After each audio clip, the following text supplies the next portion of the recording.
Паспорт в награду за исправность. Объекты электроэнергии под жестким контролем. Следит лично премьер-министр России. От трагедии к профилактике. Замкнутый круг на дорогах республики. Невнимательные водители против неосторожных пешеходов.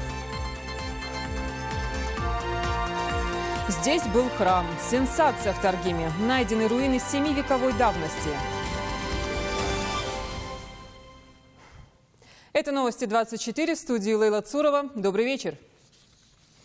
Готовность регионов к зиме стала темой селекторного совещания, которое провел председатель правительства России Дмитрий Медведев. В режиме видеоконференции премьер пообщался со всеми руководителями субъектов федерации. Подготовка к отопительному сезону – главная тема. Особое внимание регионам Дальнего Востока из-за недавнего наводнения.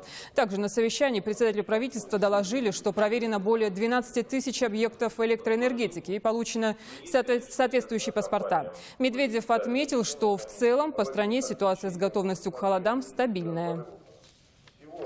Подготовить к зиме нужно было, по сути, 2,5 миллиарда квадратных метров жилья. Цифра, конечно, фантастическая. В среднем по стране план был выполнен.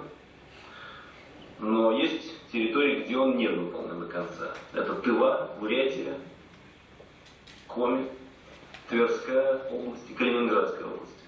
Ситуация с котельными, она тоже стабильная. Почти 74 тысячи котельных работают в нормальном режиме. Есть территории, где сохраняются проблемы. Это также Тыва, Архангельская область, Амурская и Калининградская область. Больше всего берут взятки в ГИБДД, ЖКХ и в сфере образования. Такие результаты показал опрос, проведенный с сотрудниками Совета безопасности Ингушетии. Показатели уровня коррупции и методы борьбы с материальным соблазном стали одной из тем заседания Президиума правительства. Повестка дня у Хавы Султыговой.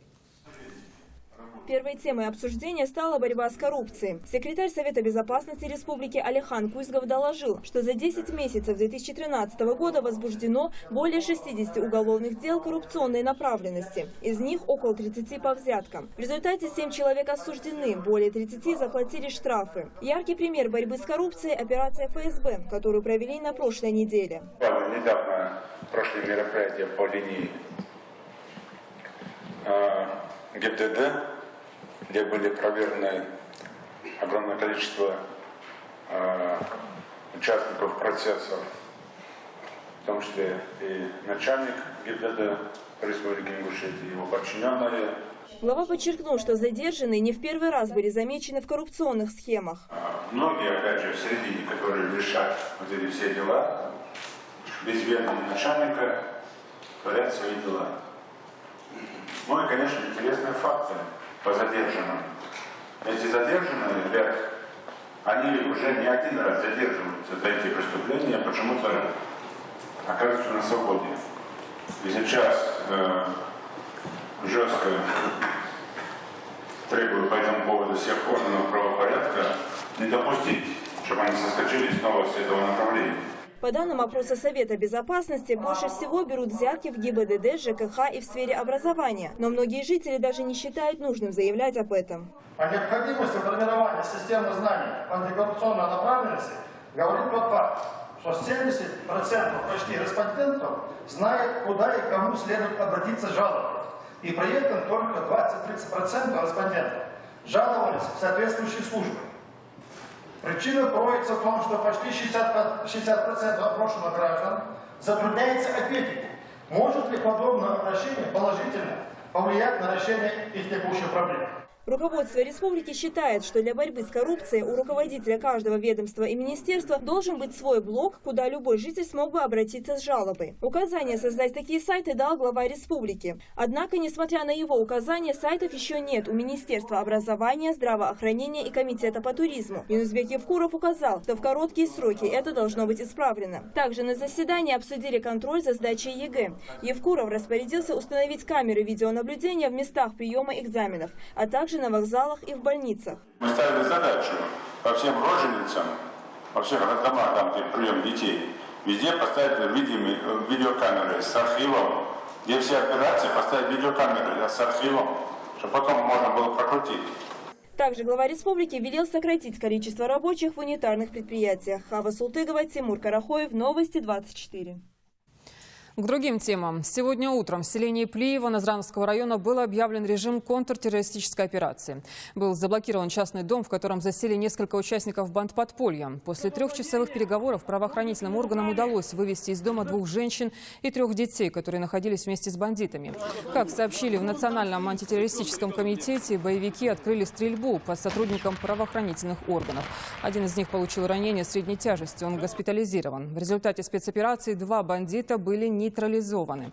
Они являлись активными членами одной из ячеек так называемой Назрановской банды, отметили в НАК. Пострадавших среди гражданского населения нет. При обследовании территории вблизи дома были обнаружены 2 замаскированные бочки, в которых находилось оружие, ручной гранатомет, 4 автомата и большое количество боеприпасов. Находящиеся в доме бандиты открыли стрельбу по сотрудникам правоохранительных органов. К месту боестолкновения были стянуты необходимые силы и средства. Спецоперация перешла в активную фазу, в результате которой 2 бандита нейтрализованы. По предварительным данным, они являлись активными членами одной из ячеек Назранской банды. 27 ноября в России отмечают День морской пехоты. История этого праздника началась в 1705 году. Тогда по указу Петра I были созданы специально обученные десантные команды. Сегодня черные береты защищают все границы страны. О том, что морские пехотинцы не бывают бывшими, сюжет Лейлы Гайсановой. Салман Парижев до того, как пойти служить в морскую пехоту, знал о ней только то, что там есть корабли, и видел морпехов и их учения по телевизору. Что это за войска, он понял, лишь попав в 77-ю бригаду морской пехоты Каспийской флотилии. В течение года он дослужился до старшего сержанта. Его не раз награждали. И за службу на Кавказе он получил медаль. В первую очередь морской пехотинец должен быть стройным, ухаживающим за собой, чтобы в случае чего, допустим, да, он же, как говорят, морской пехотинец, это гордость флота же. Самый запоминающийся момент за время службы Салмана был, когда около 2 месяцев он находился в море. На самом большом корабле Каспийской флотилии «Татарстан». Уходить из пехоты он не хотел. Так получилось, что их часть расформировали, и ему пришлось вернуться домой. И здесь такой добросовестный служитель закона оказался нужен. Сейчас молодой человек, сотрудник полиции, и охраняет покой жителей республики. На новом рабочем месте он показал свою дисциплинированность и ответственность. Те навыки, которые он изучил, провел в армии, ему пригодились на службе. И тот, кто прошел армию, намного легче вливается в среду полицейскую, им намного легче освоить оружие, устав и так далее. Салман проявил себя не только как хороший сотрудник, он еще и друг, на которого можно положиться. Дружим, ходим друг к другу в гости. Он всегда готов прийти на помощь. Девиз черных беретов звучит гордо. Там, где мы, там победа. Морская пехота – элитные войска России. Попасть в них для новобранцев мечта, часто несбыточная. Берут только лучших. За год 18-летние мальчишки становятся настоящими мужчинами. Лейла Гайсанова, Адам Даурбеков, Сулумбек Аздоев. Новости 24. Сегодня же поздравления принимает видный государственный деятель Сергей Беков. Ему исполнилось 74 года. На госслужбу Беков пришел в 80-е, был председателем Совета министров Чечено-Ингушской ССР. Работал в таможенном комитете, был вице-президентом Российского союза промышленников и предпринимателей. Входил в комитет Совета Федерации по бюджету. С днем рождения Бекова поздравил глава Ингушетии. Акцию «Пешеход» организовали сотрудники ГИБДД Ингушетии. К профилактической мере привлекли гимназистов Карабулака. Это мероприятие – следствие вчерашнего ДТП, в результате которого погибла жительница Насыркорта. Ситуация на дорогах, прямо скажем, неоднозначная. Пешеходам надо регулярно напоминать, что зебра – это не только боевой раскрас дорожного полотна, а светофор далеко не цветовая инсталляция. У каждого из них есть свое предназначение, и их игнорирование приводит к печальным последствиям. Подробности у нашего корреспондента. Около 6 вечера автомобиль под управлением Илеза Яндиева двигался по улице Маталиева в сторону Магасовского круга и совершил наезд на жительницу Насыркорта Мавлифу Шанхоеву, переходящую проезжую часть не в положенном месте. От полученных травм она скончалась по пути в больницу. Данные повреждения были получены в результате наезда автомобиля в черте города Назрань. Всю ночь на месте аварии работали несколько групп следователей. Они выдвигают несколько версий, в том числе превышение скорости и переход улицы не в положенном месте. Уже известно, что водитель «девятки» Яндиев не был в состоянии алкогольного опьянения. 26.11.2013 года гражданин Яндиев Илез Макшарипович двигаясь на автомобиле ВАЗ-21093 с госномерами К-314 КК по улице Муталиева в направлении центра КамАЗ, совершил наезд на гражданку Шанхоеву Мавлифу Магомедовну, 49-го года рождения, которая проживала в муниципальном округе Насыркотский по улице Эсмурзиева, 86. Данная гражданка при доставлении в ИРКБ скончалась от полученных телесных повреждений. Именно этот участок дороги считается одним из самых опасных. По словам местных жителей, в течение месяца там произошло 5 ДТП. Аварийность повысилась после того, как возле автобусной остановки установили 2 банкомата. После рабочего дня к ним подъезжают автомобили и перекрывают видимость движущемуся транспорту. Чтобы предотвратить подобные трагедии, ГИБДД проводит рейд «Пешеход». Цель – предупредить, напомнить, а в некоторых случаях наказать. К участию в акции сотрудники ДПС привлекли учеников гимназии номер 1 Карбулака. Одетые в жилеты ДПС дети активно раздавали прохожим листовки с напоминанием, где должен переходить дорогу пешеход. Это называется наш пешеходный переход. Цель данной акции – это привлечь пешеходов к соблюдению правил дорожного движения, такие как переходить дорогу в установленном месте, а также привлечь водителей, чтобы они пропускали наших пешеходов и были к ним более внимательны.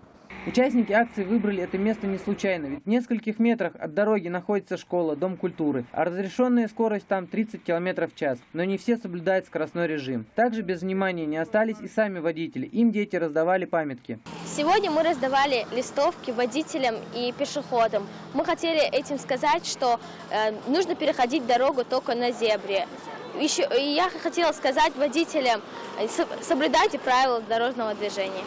Сэкономить время, невзирая на последствия, такова позиция многих пешеходов. Им лишний раз напоминали, чем чревата такая поспешность. Руслан Албагачиев, Муслим Ганиев, Рахман Цуров, Новости 24. Археологи Ингушетии приступают к изучению сенсационной находки. Неисследованные руины в лесах Таргимского ущелья, как выяснилось, были основой храма. Возраст обнаруженной культовой постройки минимум 7 веков. По размерам она меньше остальных древнехристианских храмов, расположенных в Ингушетии. Напомним, всего их 4. Среди них самый ценный Тхабаэрды, претендующий на звание самого древнего в России. И что примечательно, он также находится в Таргимской котловине. Руслан Албагачиев с подробностями. Эти груды камней когда-то были христианским храмом XIV века, оборонительными стенами и усыпальницей. До последнего времени никто не обращал на них внимания, пока 2 недели назад житель селения Мужичини сообщил археологам о том, что в лесу неподалеку от селения Таргим на правом берегу реки Асса находятся старинные руины. Умулат Гадиев уже 13 лет изучает древние храмы, и для него это еще одно открытие. В Таргимской котловине Горной Ингушетии это уже, получается, 4-й классический христианский храм, открытый исследователями в разные периоды. Самое интересное, что первый христианский храм зафиксировал здесь Штедер в 18 веке. Затем уже в 19 веке другой известный археолог Всеволод Миллер обнаружил храм Альбирды. В 20 веке был открыт археологом Семеновым храм Таргимский. И вот в 21 веке мы открыли уже 4-й христианский храм. Неподалеку от храма более 7 веков назад стояло оборонительное ограждение, от которого остались лишь руины с фрагментами стены. Также в нескольких десятков метров находится склеп с останками более 30 человек. От самого древнего храма остались лишь 2 стены. Первое, что бросается в глаза, это выступы в виде человеческих изображений. На остатках этого древнего храма археологи начинают делать свои первые зарисовки и замеры толщины стен. Но первые раскопки начнутся уже в следующем году. Руслан Албагачиев, Резван Аушев, Новости 24. На 91-м году жизни не стало ветерана Великой Отечественной войны Халита Аздоева. Уроженец Кантышева в начале 43-го года был призван на фронт. За проявленное мужество и героизм был награжден орденом Отечественной войны первой степени, медалью Жукова и другими высокими наградами. Сегодня представители Министерства труда, занятости и социального развития республики выразили соболезнования семье ветерана и оказали помощь его вдове. В следующем году в Ингушетии сократится число патентов, выдаваемых трудовым мигрантам. Об этом на пресс-конференции национальной телерадиокомпании «Ингушетия» заявил глава управления миграционной службы по республике Магомед Батаев. Вместе с ним на вопросы журналистов отвечала министр труда, занятости и социального развития республики Багаудин Маршани. Именно к нему был адресован вопрос о методах борьбы с безработицей, а у руководителя миграционной службы поинтересовались, каким образом трудовые мигранты могут законно находиться на территории региона. Для нашего рынка труда, в первую очередь, необходимо это строители. У нас очень большое количество строек идет. Вот наибольшая нужда в строителях. Но не просто в разнорабочих. А в строительных специальностей это сварщики, допустим, там, экскаваторщики. Опять-таки, у нас в министерстве есть деньги на то, чтобы они прошли переобучение, кто хочет получить специальность. У нас самая наша головная боль – это трудовая миграция. Ну, трудовая миграция, если тоже опять говорить в цифрах, в этом году мы официально реализовали около 2500 патентов. То есть вот эта система патенции, она позволяет нашим законным мигрантам работать в частном подворье, но никак не на стройках общественных и так далее. И здесь самое главное, наши вот эти мероприятия в соответствии с этим планом, это по выявлению нарушителей вот в этой сфере. Королева полей нуждается в уходе. В Ингушетии начали собирать кукурузу. К работе приступили аграрии сельхозпредприятия «Дружба». Завершить планируют через 2 недели. Технические ресурсы и погодные условия уже позволяют говорить о более чем хороших результатах. Милана Хашагульгова с подробностями. Посевные работы озимых сельхозпредприятием «Дружба» закончены. Сейчас идет сбор кукурузы. Активной работе способствует благоприятная погода и новая техника. Со 100 гектаров земли аграриям удалось собрать 300 тонн кукурузы, но большая часть работы еще впереди. Впрочем, завершить сбор урожая планируется за 2 недели. Вот это поле сейчас убираем. Мы его в Качине убираем, так что Полесье сегодня еще не выйдет, завтра он выйдет, в зерне будем убирать. В этом году кукуруза уродилась нормально. Думаем 20 до 35 центнеров собрать. Предприятие является постоянным участником ярмарок, проходящих в республике, где по низким ценам продают пшеницу и ячмень. Собранный урожай хранится на складе. Со 100 гектаров убрано 320 тонн зерна в Качине. И у нас осталось 570 гектаров. С нее мы планируем получить 1500 тонн. И в течение 2 недель планируем завершить уборку. Аграрии собирают не только кукурузу, но и ее стебли. После обработки они идут под силос. А он, по словам фермеров, хорошая подкормка для скота. На зиму себе оставим там, чтобы у меня еще овцы, там в пределах 600 голов. Их тоже кормить надо. Как только закончатся работы по сбору, сразу же начнется пахота, а весной будет засеяны 200 гектаров подсолнечника и 100 кукурузы. Милана Хашигурьгова, Магомед Урысханов, Новости 24. 9 медалей, почти половина высшей пробы. Ингушские дзюдоисты, что называется, в боевом ударе.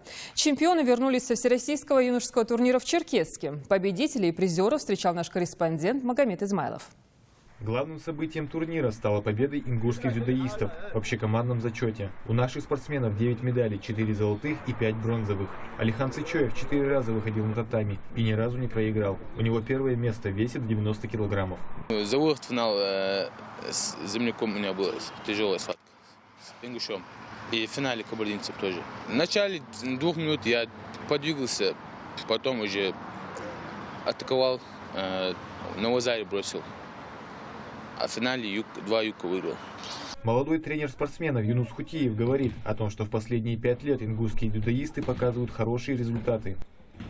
Ребята выступили очень хорошо, поскольку мы заняли общекомандное первое место среди всех республик Северного Кавказа и Южного федерального округа. Мы очень довольны, как тренера. Сейчас у ребят подготовка к чемпионату Северокавказского федерального округа, по итогам которого определятся сильнейшие спортсмены, которые получат право участвовать в первенстве страны. Магомед Измайлов, Ильяс Досхоев, Новости 24. Это все новости на сегодня. Спасибо за внимание и спокойной ночи.